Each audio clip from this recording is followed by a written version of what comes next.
Hello, welcome to Should I Buy This Game featuring Farshore. My name is Christine, and in this video I'll give you an overview of how the game is played and then share some things I may like or dislike about the game to help you decide if you want to add Farshore to your collection. This is the game Farshore, and in this game we are using our workers to gain resources. Then we are using those resources to gain cards, which adds construction and critters into our city. And then we're using all of the above to gain multiple points in multiple ways. Farshore is part of the Everdell series. So if you played Everdell, you'll be very familiar with the mechanics of this game. However, there are a few changes in Farshore. Now, I'm just going to start by going through what you can do on a turn. So the first thing you can do is use a worker to gain resources. You start the game with 2 workers. And as you change for each season, you add another worker into your hand. Now with your workers, you're mainly using them to gain resources. And on the board, you can gain wood, seaweed, sea stones, or mushrooms. And these 3 here are used mainly for the construction of buildings, and mushrooms is to add critters to your city. There's also a place here where you can discard up to 3 cards to gain a resource for each card. So if you're short on resources, it's a good place. Or here, if you're short on cards, you can discard any number of cards, then draw to your hand limit from the deck or the bay, this being the bay here. And then down below, we have some extra places. You get 1 per person playing. So in a 2-player game, we've placed out 2, but if you were playing with 3 or 4 players, you would have 3 or 4 extra places. However, at the end of summer, 2 of them do get flipped over. The next thing you can do is play a card. And again, the cards are similar to Everdell. So this symbol here is the prosperity cards. And these cards will give you points at the end of the game based on what you have in your hand, such as I got 2 points for every production card in my city, and I happen to have 6 production cards, so this card gained me 12 points. This card here is a traveler card, and this gives you an immediate benefit. So in this case, I was able to discard up to 5 cards to gain 5 point tokens and draw 5 cards, up to 5 cards. So it's the same. If I had done 4, I would get 4 point tokens and 4 cards. Here are our production cards. Now these give you an immediate benefit, but the other bonus to the production cards is during spring and autumn, they get activated once again. So you want to get some of these production cards out early so you can get the most out of them. And some of them I was able to activate 3 times. The next ones are the destination cards. And this gives you another place to put your worker. So example, if I had put a worker on this card, I could play a card from the bay for 3 fewer resources. And it's a good way to be able to play more cards even if you don't have the resources. And there's different ones available. And then the last cards are the governance cards. And these cards give you benefits if you do the requirements. So the first card there was I could gain a resource after I played a critter. So every time I played a critter, I could gain one of those resources. The next one is I may draw a card after you play a card. And that was a way to keep my hand full of cards so I wasn't running out. And the last one was after you play a card, you may give a card to an opponent to gain a point and draw a card. So again, I was able to keep cards in my hand but gain points. So if you get those cards early as well, you'll be able to gain a lot of benefits and a lot of points off the cards. In Farshore, we have these anchors, and with these anchors, it allows us to play a critter for free. But the thing is, you have to have the exact same type of card. So after I played the construction, I was able to put my anchor here and play the governor for free. Down here, I played the tumbler construction card, and then I was able to play the scribe for free because they were the same production cards. And then down at the bottom, after I played the port, I was able to play the lighthouse keeper for free. So each player has 3 anchors, but the critter you're playing has to match the construction card that the anchor is going onto. Another new thing are these map tiles. So these will give you points at the end of the game, and you're allowed to get the tile once you have the cards to coordinate. So for me, I was able to get this tile because I had 2 of the prosperity cards. I had more than 4 production cards. I had 1 of each of the cards, and I had 3 governance cards. And what happens, I'm going to just put them here. So at the end, what you do is you add up your points. So in my case, I had 8 points. Then I had 4 tiles. And so 8 times 4 is 32, that I was able to gain 32 points from those 4 cards. And so to get the card, you have to put one of your players here to claim the map card. Now the next thing are these windrows. And so at the beginning of each season, these will switch. And this is what helps you move your boat along the boat trail. When you play a card, if your card matches what is shown here, so for example, under A, it could be critter, it could be construction, common, or unique. If your card matches whichever one is shown up, you're able to move your boat 1 spot on the map.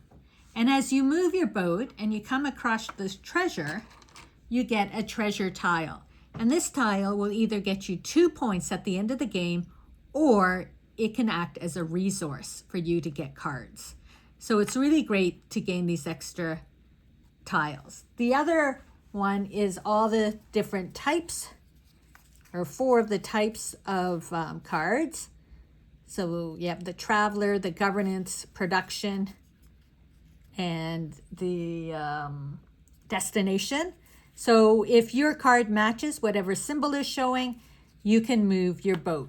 So with a given turn, you can move your boat twice. If both you had a unique traveler card, your boat could move 2 times. And as your boat moves along, these are worth points at the end of the game as well. And so you can see we got down there with our boats.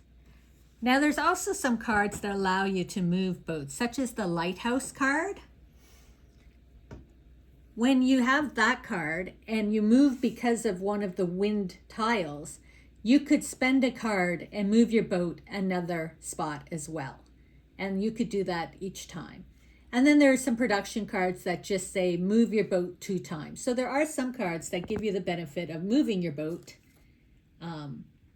more than just what the wind tiles show you. Now I'm going to talk about a few of the differences between Farshore and Everdell. And the first is in autumn, you only get 1 extra worker, whereas in Everdell, you would have 2 extra workers. The worker you would normally get here is the worker that we now place in our boats to travel around. Next is, instead of event tiles, we have the map tiles. And instead of being just worth like 5 points, as I showed you before down here, you can use them to multiply, and they would be worth various points depending how many points you have and how many tiles. The next thing, of course, is the windrows tiles, and of course, moving the ships. The ship is a huge part of the game because it is a resource for many points that you will get. Wherever you land, that's how many points are added to your score. So that's a huge new part of this game. And then with the ships, of course, comes the little treasure tiles. And those are great because you can save them and use them as points, or you can use them as a resource throughout the game to gain extra cards into your hand. Another change is with the cards. If you get duplicates of the same cards, you're now able to stack them. So you always have 8 unique cards to choose from the bay. And then speaking of cards, as I mentioned before, we have the anchor tokens instead of the occupied tokens. And this lets you play the critter of the coordinating construction card for free, and each player has 3 of those. And the final thing is, now on cards like this, there are no more open cards. In Everdell, there were some cards that would say open on them, and another player could place their critter on your card and get the benefit.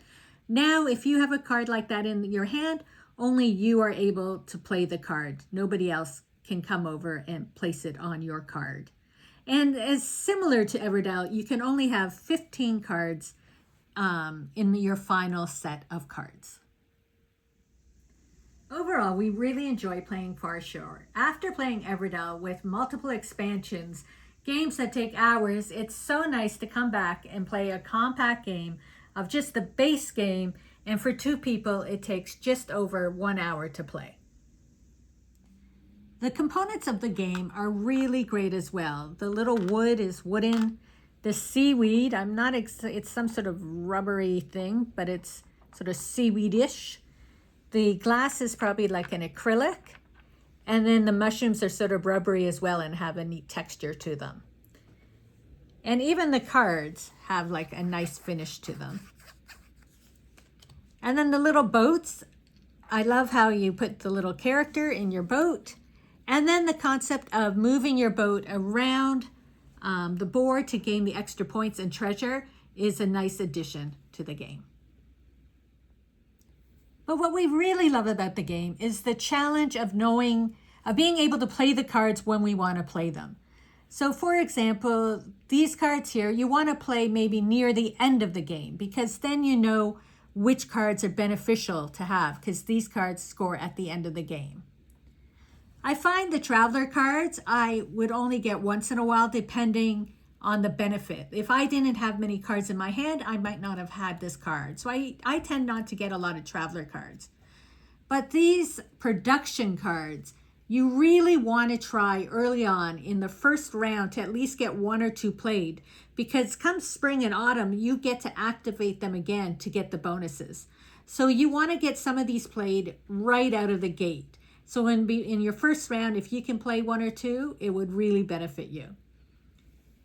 When it comes down to the destination cards, those are good to have because it gives you another place to place your worker. And the fact that a lot of them you can play cards for 3 fewer resources makes it easier to play cards because you don't have to go looking for the individual resources.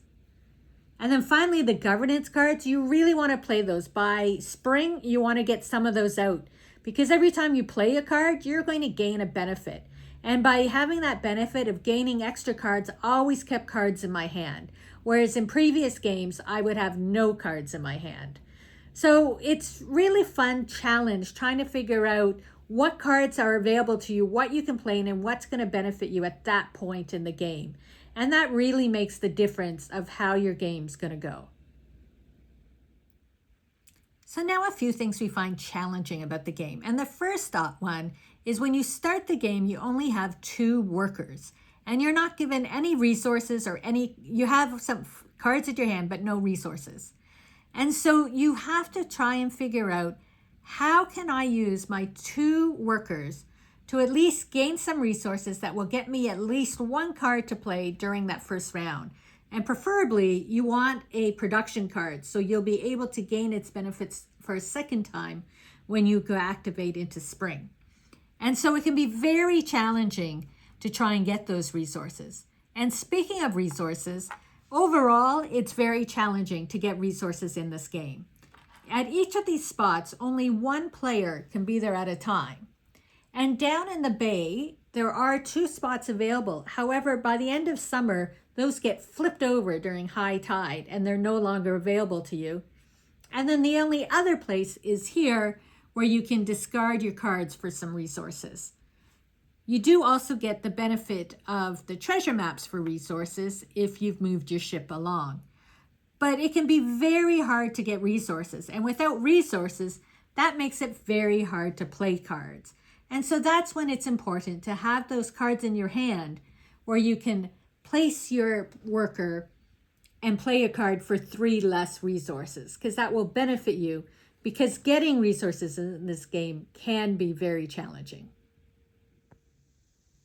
Now, if you've played Everdell, you know it comes with a tree that you put all your workers on.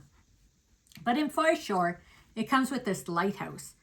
And we didn't really see the benefit of this other than dividing the card pile from the discard pile, there's no room to place workers or anything on it. So we just sort of place it aside. We don't use it very often. It's sort of I get it, they want to add the component, but it wasn't really necessary. And the last thing we sort of wish they would have added would be a score pad. There's no score pad, so I'm always referring to the manual to make sure I remembered everything we need to score. So I really wish they would have added a score pad to make scoring that much easier, because you're doing your cards here, you're doing your ships, you're doing your treasures, you're doing your maps, you're doing your point little shells, and probably something else I forgot about again. Even the cards. I think I forgot to mention the cards are all adding up. So there's loads of places to get points, but I really wish they had a point pad, so score pad, so I wouldn't have to think about everything to make sure we had it.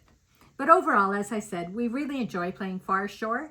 And if you like Everdell, you will like this game.